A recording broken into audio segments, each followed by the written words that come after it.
Buongiorno e benvenuti con l'informazione di Telefriuli. Il Friuli Venezia Giulia sarà ancora per una settimana in zona rossa. Nonostante l'RT in calo è sotto l'1, l'incidenza per 100.000 abitanti in 7 giorni è ancora sopra la soglia critica, 331 casi contro una media nazionale di 239. Pesante anche la situazione dei ricoveri. Le proiezioni indicano che aree mediche e terapie intensive della nostra regione dovrebbero scendere sotto la soglia di attenzione in una ventina di giorni. Primo servizio della giornata. Il Friuli Venezia Giulia resta un'altra settimana in zona rossa, mentre il vicino Veneto passerà in fascia arancione subito dopo il lockdown di Pasqua. La nostra regione è tra quelle in cui il rischio rimane alto. Sulla curva epidemica a livello nazionale, così si è espresso il presidente dell'Istituto Superiore di Sanità, il friulano Silvio Brusaferro, alla conferenza stampa organizzata dal Ministero della Salute sull'analisi dei dati del monitoraggio settimanale della cabina di regia. Soprattutto nell'ultimo periodo la curva comincia a decrescere. Come vedete però la decrescita è molto lenta. Scende a 0,98, dunque sotto la soglia d'allarme di 1, il valore dell'RT nazionale che la scorsa settimana era a 1,08. Anche in Friuli Venezia Giulia l'indice è a 0,98. In Italia l'incidenza si attesta a 239 casi ogni 100.000 abitanti contro i 240 della scorsa settimana. In Friuli Venezia Giulia è di 331 casi. La nostra regione è terza in Italia dopo provincia autonoma di Bolzano e Veneto per percentuale di tamponi effettuati. Sono 5.105 per 100.000 abitanti. La percentuale di positività è di 4,4 in Veneto e di 6,5 in Friuli Venezia Giulia. A preoccupare in tutto il paese sono i ricoveri. Il carico sui servizi assistenziali resta pesante. Desta particolare preoccupazione il fatto che questa settimana le terapie intensive sono saturate da pazienti con Covid nel 41% dei casi rispetto al 39% della settimana scorsa. Le proiezioni a 30 giorni indicano che aree mediche e terapie intensive dovrebbero finalmente scendere al di sotto della soglia critica nella nostra regione nell'arco di una ventina di giorni. Tra i dati positivi illustrati in conferenza stampa c'è l'andamento delle vaccinazioni che sta rapidamente crescendo. Tornano invece a riaprire le scuole dall'infanzia alla prima media a partire da mercoledì 7 aprile. Gli orari saranno gli stessi di prima della chiusura, compreso il funzionamento delle mense. Servizio. Mercoledì 7 aprile si riapriranno i cancelli delle scuole dell'infanzia, delle primarie e per le prime classi delle secondarie di primo grado. Gli istituti scolastici udinesi hanno avviato la macchina organizzativa che è pronta per adattarsi sia alla zona rossa che ai cambiamenti futuri. In zona rossa potranno ritornare in presenza le scuole dell'infanzia, le scuole primarie e gli studenti delle classi prime della scuola secondaria di primo grado. Le seconde e le terze della secondaria di primo grado dovranno purtroppo, almeno per il momento, continuare in didattica digitale integrata, quindi a distanza. Riprenderemo con l'orario da settembre, quindi orario pieno, chi aveva le 40 ore con le 40 ore, quindi mensa compresa, chi le 27 e così via. Quindi torneranno alla situazione antecedente al 15 marzo. Ecco, accoglienza, preaccoglienza? Questi servizi sono organizzati dal Comune di Udine, quindi non dagli istituti comprensivi, e si ripartirà prima possibile anche con questi servizi. Dopo scuola? Anche per il doposcuola. Ci stiamo sentendo in questi giorni col servizio di doposcuola del Comune di Udine per ripartire anche con i servizi di doposcuola. Chi restano chiusi invece sono gli ambulanti del settore tessile che chiedono parità di condizioni rispetto agli esercenti dei negozi e dei centri commerciali. Oggi la protesta è in via Levat con una cinquantina di presenti. Sentiamo i loro interventi. Ieri venendo a casa ho visto tutti i negozi aperti e vendere tutto di più. Io ho un'attività, vendo intimo, ho un'attività chiusa, non posso aprire nel mercato, sono una partita IVA che ha sempre pagato le tasse, purtroppo in zona rossa sono chiusa, non si sa adesso fino a quando e mi preoccupo per la mia attività, ecco, e per il mio futuro. Le scintille stanno per partire perché qui c'è la gente che ha la canna del gas e alla fine non ci sono più risorse. Dopo un anno che l'azienda è chiusa, dove va a prendere i soldi? Stanno vendendo le macchine, stanno dando fondo a tutto quello che aveva. Questo non è uno Stato che permette questo, è una vergogna, non uno Stato.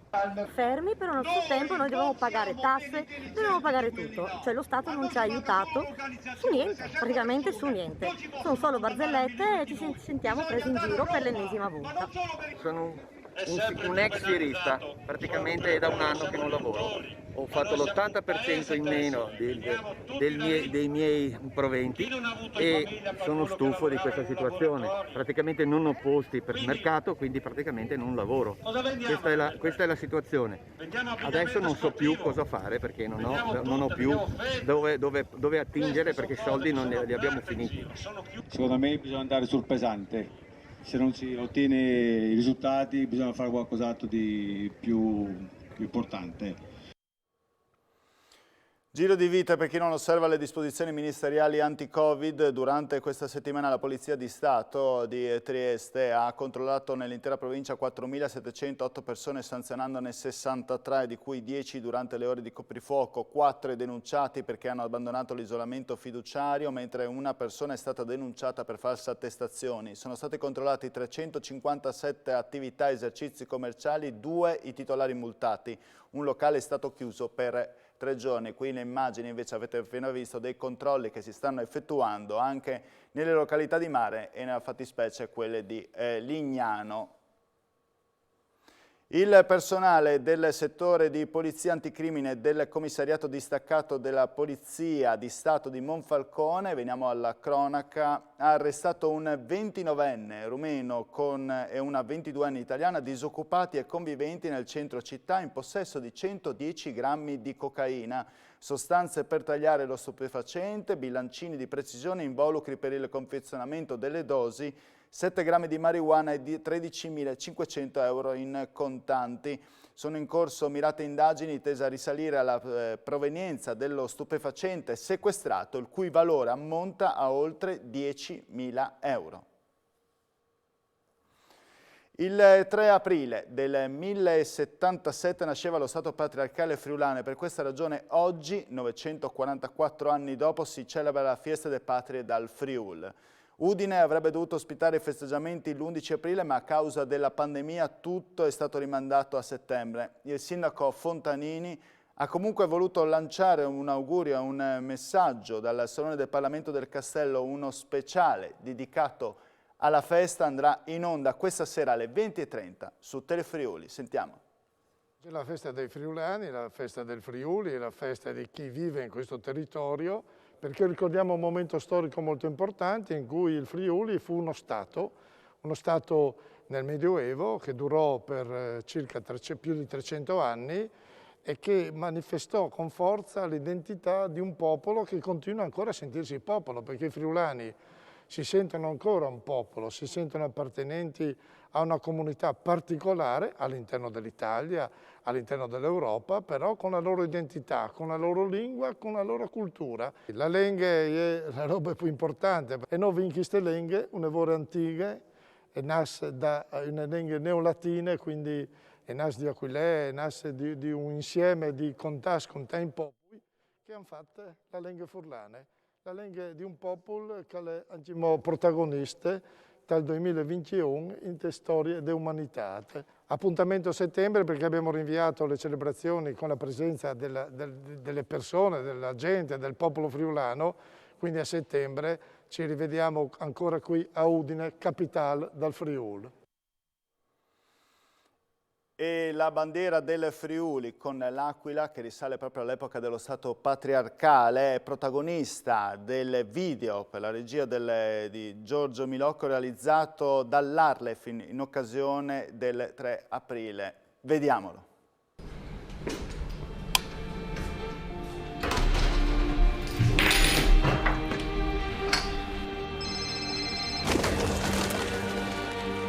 Andy?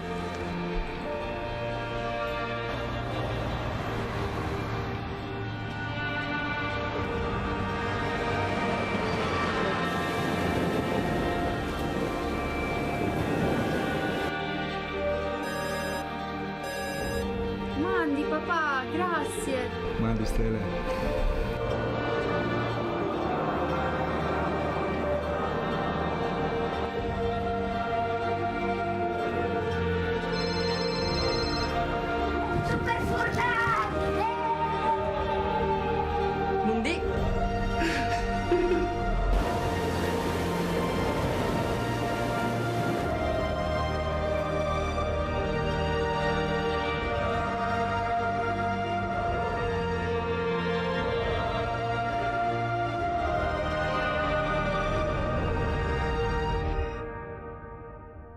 In ogni bande dal mont, la nestre aquile, non sten sempre doglie.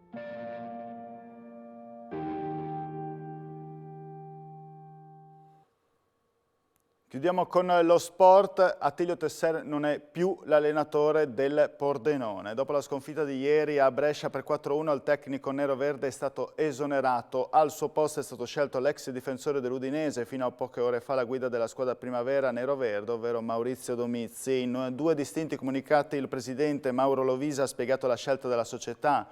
Dover cambiare allenatore, ha detto, è una sconfitta per tutti, in primis per la società e chiaramente per me, ma siamo arrivati a questa scelta certamente non facile per dare una scossa forte dopo un periodo troppo lungo senza risultati. Da oggi guardiamo avanti, non esistono scusanti o alibi per nessuno. Riguardo a mister Domizzi, Lovisa ha detto che può dare alla squadra la scossa che tutti noi attendiamo per leadership ed esperienza in campo, temperamento e competenze che abbiamo apprezzato in questi mesi con la nostra primavera.